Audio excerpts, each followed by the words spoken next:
मित्रांनो, रामकृष्णारी. आज सायकल चालताना मोठी घोडचूक झाली. काय घोडचूक झाली ते पाहायचं असेल तर आजचा गावाकडची सकाळ भाग 3 संपूर्ण पहा. पण अशी चूक तुम्ही करू नका एवढी विनंती. रामकृष्ण. मित्रांनो नमस्कार. गावाकडची सकाळ या सदरामध्ये आज सायकलिंग करत करत आपण सायगाव हे एकांब्याच्या जवळ आहे, तिथून कोरेगाव रेल्वे स्टेशनपर्यंत जाणार आहे. काही क्षण चित्रे आपण रेकॉर्ड करणार आहे, कारण पूर्ण वेळ सायकल चालत आपल्याला शक्य नाही. पण जोपर्यंत शक्य आहे तोपर्यंत गावाकडची सकाळ या सदरामध्ये भाग 3 आज आपण आमच्या गावापासून कोरेगावपर्यंतचा संपूर्ण रस्ता आणि त्याच्या आजूबाजूची संपूर्ण शांत असलेली झाडी हे सगळं आपण पाहणार आहे. चला प्रवासाला सुरुवात करूया.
ती अशी संपूर्ण झाडी रस्त्याच्या उतरपा. विशेष सांगायचं म्हणजे या रस्त्याच्या दोन्ही बाजूला ज्यांची शेती आहे त्यांनी ह्या झाडांना काही इजा पोचवली नाही आणि त्यामुळे ही झाडं उभी आहेत. हे महत्त्वाचं आहे. कारण शेताच्या शेजारी झाड ठेवणं एवढी सोपी गोष्ट नाही, ते आपण समजून घेतलं पाहिजे. जरी त्यांच्या हद्दीमध्ये नसलं तरी ते पुन्हा जसं मोठं होतं तसं ते त्या शेताला इफेक्ट करत असतं. त्याच्यामुळं त्या शेतकऱ्यांचे पण आभार. पहा कशी झाडी दिसते. नक्की कमेंट करा, तुमच्या कमेंटची वाट पाहता. कारण असं सुंदर आणि इतकं शांत हे पाहायला मिळणं हे सुद्धा आपलं भाग्य आहे, हे लक्षात ठेवा.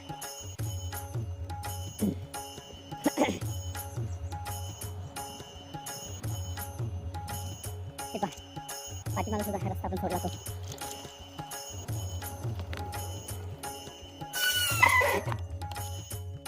मित्रांनो हे गोमातेचं मंदिर म्हणजे खूप वर्षापूर्वी देवासाठी सोडलेली गाई देवाज्ञा झाल्यानंतर तिला या ठिकाणी पुरलं होतं. आणि हे मंदिर त्या रस्त्याच्या कडेला अनेक वर्षापासून म्हणजे मला समजते त्याच्याही खूप वर्षापासून आमच्या गावची पालखी या ठिकाणी दसऱ्याला येत असते. विशेष सांगायचं म्हणजे तुम्हाला या ठिकाणी हा मुख्य रस्ता आहे. हा खूप पूर्वी छोटा असेल म्हणजे फक्त बैलगाडी वगैरे जात असेल तेव्हापासून हे मंदिर आहे. आता हा रस्ता विस्तारित होतोय आणि हे मंदिरही विस्तारित करण्यासाठी लोकवर्गणीतून काम चालू आहे. ते आपण पाहू शकतो. इतकं भव्य मंदिर आता इथं या ठिकाणी बांधायचं चाललंय. पण मला याच्यात सांगायचा मुद्दा असा आहे की मंदिरंसुद्धा हे जे विकास कामामध्ये पुन्हा राजकारण करणारी मंडळी आहे की हे मंदिर हटवलं जाणार नाही. तर इथं गावकऱ्यांनी निर्णय घेतला आहे आणि हे मंदिर रस्त्यापासून आता जवळपास 25 फूट असं दूर बांधण्यात येते. म्हणजे आपल्याला जर राजकारण करायचं नसेल तर असंही विकास काम होऊ शकतं. मला एवढं सांगायचं. लोकांनी त्यासाठी सहकार्य करणं गरजेचं आहे. भावनिक प्रश्न असतोच, कारण देव हा भावनेचा प्रश्न आहे. तो आपण सर्वांनी मिळून त्याच्यावर मार्ग काढणं गरजेचं आहे. आपण जिवंत झाड जोडून जर रस्ता बांधू शकतो तर दगडा माती आणि विटाचं मंदिरही दुसरीकडं योग्य पद्धतीनं स्थलांतरित करू शकतो. हे याचं उदाहरण मला तुम्हाला द्यायचं होतं. रामकृष्ण आहे ही खाजगी झाडं आहे. या गायी त्या मंदिरापर्यंत एकांब्याची हद्द होती, तिथपर्यंत एकांबे ग्रामस्थांनी त्या वृक्षारोपणाची लागण केली होती. इथून पुढे तुम्ही पाहाल तर इथून पुढं ग्रामपंचायत हद्द बदलले, त्यामुळे इथून पुढे रस्त्यांची त्या कडेला झाडं मला फार कमी दिसतात. पण आहेत, पण अशी योजनाबद्ध झाडं मात्र नाही. जाऊन पाहू. थँक्यू.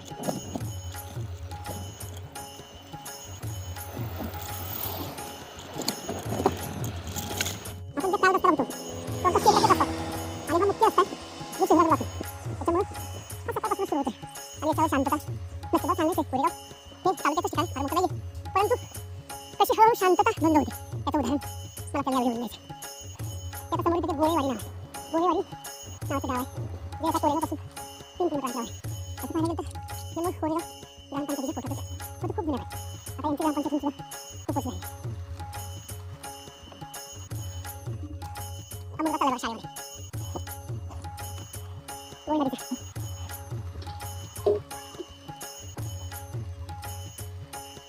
एक सांगायचं तुम्हाला हा जो परिसर आहे हा गोळेवाडी ग्रामपंचायत ही पूर्ण शिकल्या बाजूला आतमध्ये घर आहे. आणि हा जो मुख्य रस्ता आहे महाराष्ट्र शासनाचं संपूर्ण स्वच्छता अभियान सुरू होण्यापूर्वी या गावची सगळी हागणदारी त्या रस्त्यावर होती. एका बाजूला महिला एका बाजूला पुरुष. अंधारामध्ये महिला येऊन जायच्या आणि त्यानंतर उद्यामध्ये पुरुष. पुरुषांना काय नसायचं.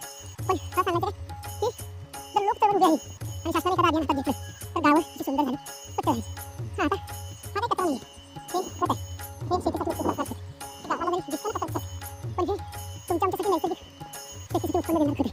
मग गावाचा जो मुख्य कचरा होता तो मात्र या अभियानाने घालवला आणि या अभियानामध्ये सुद्धा गोळेवाडी ग्रामपंचायतीनं सक्रिय सहभाग नोंदवला आणि त्यामुळे गोळेवाडी ग्रामपंचायत सुद्धा 100% हागणदारी मुक्त गाव म्हणून राज्यामध्ये नाव नोंदवले.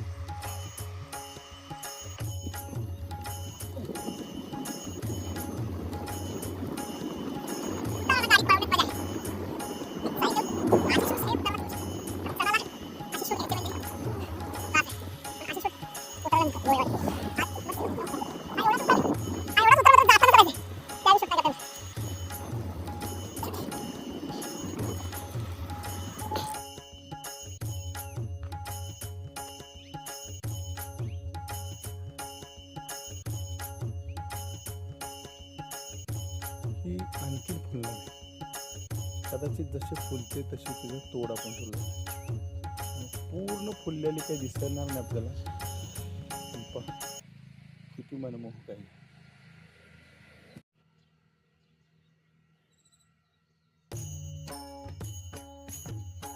हे तण नियंत्रणासाठी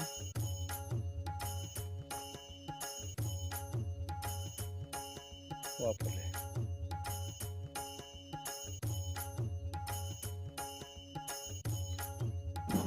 आता आपण बघू शकतो कोरेगाव शहराच्या जवळ आपण येतोय. जसे तसतसे आता हे सिमेंटचे भव्य दिव्य रस्ते, शहरांचा विकास, पण हळूहळू शांततेचा भंग हा शहराच्या विकासाचा मुख्य मुद्दा आहे. कारण लोकवस्ती सगळी शहराकडे पळते, त्यामुळे जिथं माणूस जातो तिथं शांतता संपते. विनोदाचा भाग सोडून द्या, माणूस हा उत्सवप्रिय प्राणी असल्यामुळं तो जास्त काय शांत बसू शकत नाही. म्हणून हे पाहता हळूहळू वाहनांची संख्या वाढायला लागली. सगळ्या गोष्टी शहराकडं सुखसोयी युक्त असतं शहर, आणि म्हणून हळूहळू वाहनांची संख्या वाढते आणि शांततेचा भंग होतो. पण रस्ता कसा आहे? इसको बोलते कोरेगावचा विकास.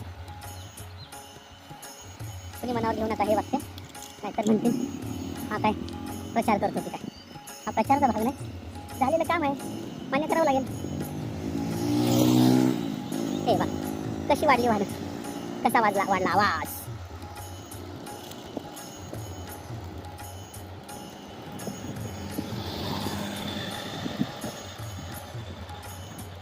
तरी आपण अजून तरी कोरेगाव शहर इतक्या लवकर जागा होत नाही बरं. 9च्या पुढे जागा पाहिजे. फक्त आता शाळेला जाणारे विद्यार्थी असे लोक फक्त कोरेगाव शहरामध्ये सकाळी उठतात. नाहीतर मुंबई पुण्यासारखं हे शहर काय रात्री 2-2 झाल्यापासून सुरू होत नाही. आणि पुन्हा सुद्धा एक किंतू नाही, पण मुंबई बापरे बा, मुंबई झोपतच नाही. हां हे पहा, छान ओला कचरा, सुका कचरा, स्वच्छता, स्वच्छ सुंदर कोरेगावसाठी. येस, सर्वांच्या आदरे.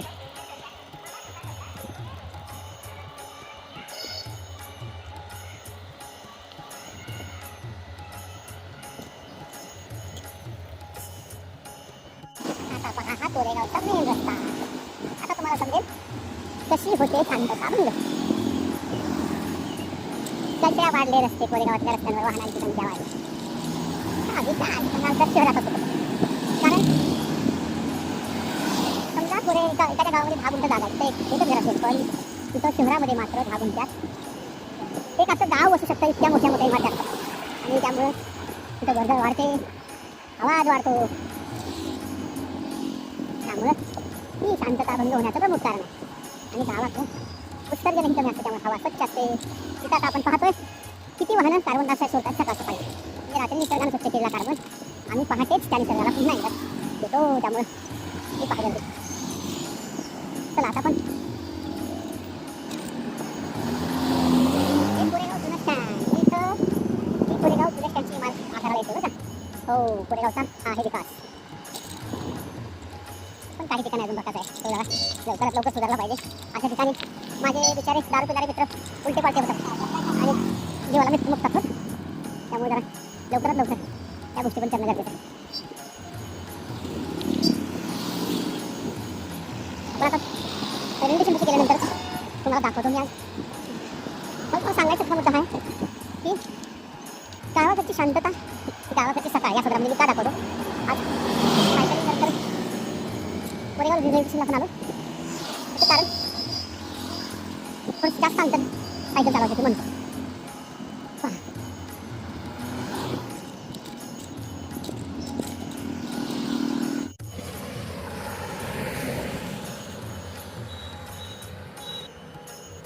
फायनली आपण पोहोचतो कोरेगाव रेल्वे स्टेशन, जे आजचं आपलं टार्गेट होतं.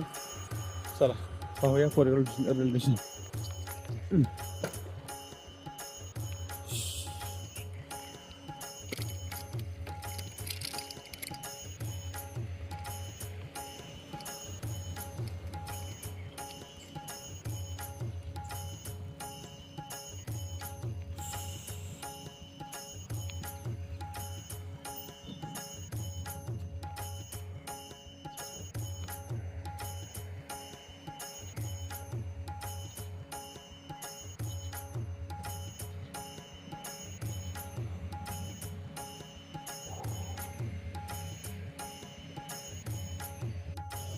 दोन गोष्टी चुकीच्या झाल्यात आज माझ्याकडनं. एवढ्या लांब मी आलो आहे. पहिली गोष्ट म्हणजे पाणी आणलेलं नाही, त्यामुळे डिहायड्रेशनचा त्रास होऊ शकतो. आणि दुसरी गोष्ट म्हणजे या सायकलची चावी आणली नाही. आता आपण कोरेगावच्या रेल्वे स्टेशनमध्ये जाणार आहोत, पण जर माघारी येईपर्यंत एखाद्याने ही उचलली तर मात्र अडचण होणार आहे. पण असो, आपली विठ्ठलावर श्रद्धा आहे. विठ्ठल आपल्याला असं काही त्रास होऊन देणार नाही. मी तुम्हाला आता कोरेगाव रेल्वे स्टेशन दाखवतो.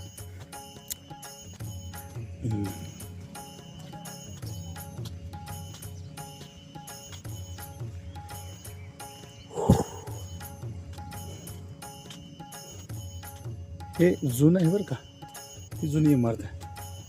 आणि आता हे नव्याने झालेलं आहे कोरेगाव रेल्वे स्टेशनचा विस्तार. बरोबर 7:42 झालेले आहेत आपण कोरेगावमध्ये पोहोचलो.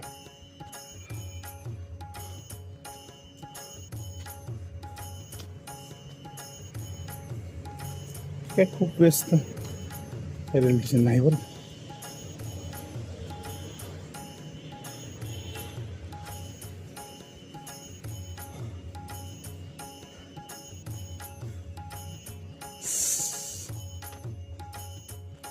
हे जुनं रेल्वे स्टेशन आहे आणि हे नवीन आहे.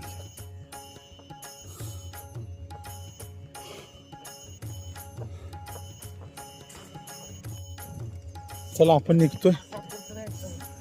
अरे मी नाही पाहिलं, मी काय जास्त पाहिलं नाही. प्रसाद फडतरे आले असतील, वरती असतील, बरीच आहेत लोक चालायला. हा वरती चालतात, प्लॅटफॉर्मवर बरीच लोक चालतात. प्रसाद फडतरे म्हणून कोण आहेत का असे ते मला एक सन्माननीय ग्रस्त विचारतात. बघा ते मुख्य रस्त्यामुळे आपण काळजी घेतली पाहिजे. सायकल चालवताना, रस्ता क्रॉस करताना. आता जरा पाण्याचा शोध घेऊया आपण, कारण आता थोडं पाणी पिऊन मग विश्रांती घेतली पाहिजे. पाणी संपल्यामुळे म्हणजे आणलंच नाही, संपते उठलं. ही चूक तुम्ही करू नका मित्रांनो. चला आता परतीचा प्रवास पण करूया आणि पाणी शोधूया. अरे तिथे या टपरीवर मला पाणी दिसतंय आणि ते ह्याचं आहे, त्यामुळे मी ते पिऊ शकतो कदाचित. आणि मी चहा पण पिऊ शकतो कदाचित.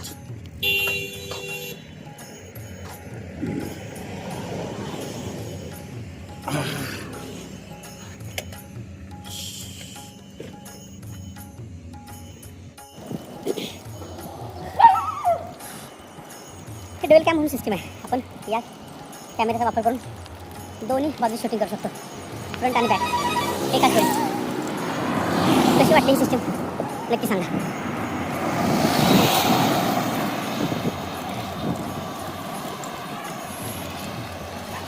आता आपण पण याच्यामध्ये झूम आउट किंवा झूम असं काय नसतं बरं.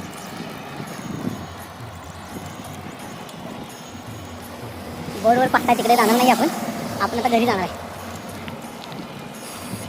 आता कोरेगाव शहरातून बाहेर गेल्यानंतरच शूटिंग करतो, त्यामुळे वाहनांची संख्या जास्त आहे आणि शूट करता करता एखाद्या वाहनाला मी धडकू शकतो. म्हणून आता कोरेगावच्या बाहेर गेल्यानंतर शूट करूया आपण. चला थँक्यू. अशा तऱ्हेनं कोरेगाव शहराचा मुख्य रस्ता संपलेला आहे. आता आपल्या गावाकडचा रस्ता सुरू झाला.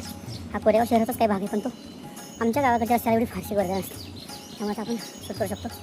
हा रस्ता खूपच सुंदर झाला, विशेष नाही. असाच रस्ता आमच्या गावापर्यंत हवा. फक्त रस्ता करताना आमच्या रस्त्याला जी झाडं आहेत ती तोडू नका, एवढी विनंती.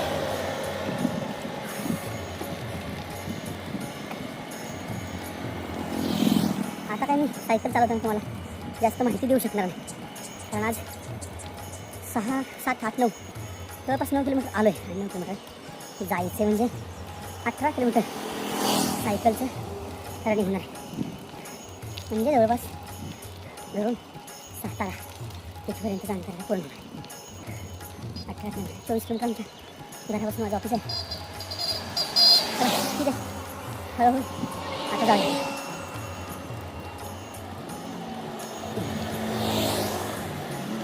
तुम्ही मात्र आजचा गावाकडची सगळा भाग 3 कसा वाटला हे नक्की सांगा. पण आज गावाकडच्या सकाळ या भागामध्ये आपण कोरेगाव रेल्वे स्टेशनला आलो होतो. मला दाखवायचं होतं की 2 वेगवेगळे भाग कसे आहेत. गावाकडचं शांत वातावरण आणि शहराकडचं गजबजलेलं वातावरण. आता गजबजलेल्या वातावरणाकडून पुन्हा शांत वातावरणाच्या दिशेने प्रवास चालू झाला आहे. पण मग अशी येताना जो 3 किलोमीटरचा उतार होता गोळेवाडी ते कोरेगाव, तो मात्र आता पूर्ण चढामध्ये बरावरती झाला आणि तो असा पॅन्डल मारूनच प्रवास पूर्ण झाला आहे. ओके, आता मी सायकल चालवतो. गोळेवाडीचा पूर्ण टेक चालल्यानंतर कदाचित मी व्हिडिओ चालू करेन. तोपर्यंत आता राम राम मंडळी. गावाकडची सकाळ या सिरीजला प्रेम द्या आणि वारकरी सेवक या यूट्यूब चॅनलला सबस्क्राईब करायला विसरू नका. फक्त हेच नाही तर आपल्या चॅनलवर विविध अभंग, गवळणी, कीर्तन आणि वारीच्या वाटेवरचे व्हिडिओसुद्धा आहेत, पाहायला विसरू नका. नक्की शेअर करा. रामकृष्ण.